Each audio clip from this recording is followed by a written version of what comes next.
I wanted to read something that I wrote. The concept of eternity and limits. The eternal realm is always, and always has been. All things are of epic proportions. In fact, they are as possibly intense as they ever could be. Take the emotion of love. Love in eternity is the most radiating, powerful love you could ever conceive of, and much more. The same goes for all emotions, and concepts.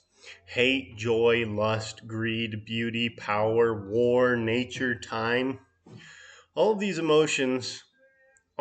emotions or concepts that we can understand.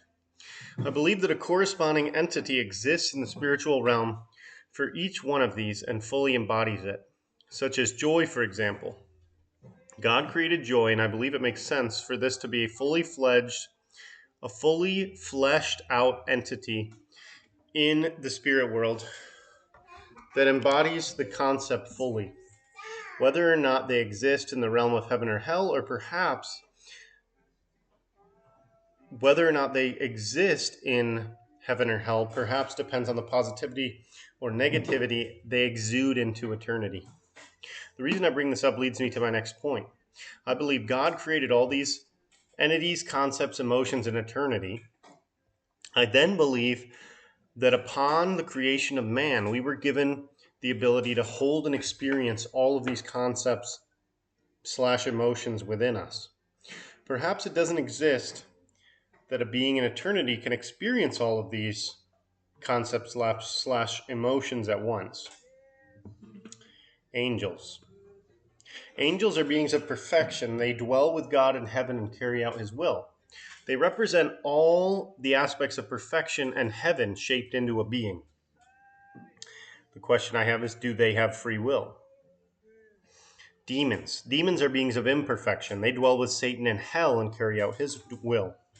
They represent all the aspects of imperfection and hell shaped into a being. Do they have free will? Do angels and demons have free will, or do they just follow the orders of their master and the nature of their being? Similar to a deer in the forest. Do they just follow their nature, or can they do something more? I wonder. Let me change that. Lucifer. Through the fall of Lucifer, it leads me to believe that at least he had free will, and because he betrayed God,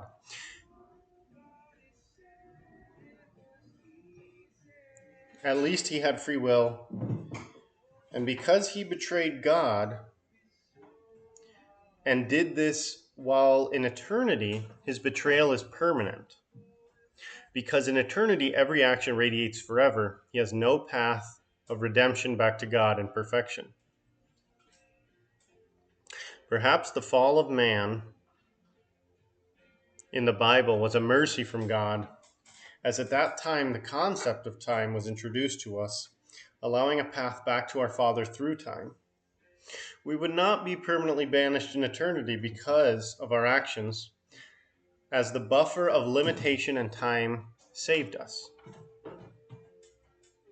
Though this saving means that we dwell in the imperfect and toil in the fields until we can find our way back to God, trapped here until we fully realize and embody the perfection of God through Jesus Christ our Savior.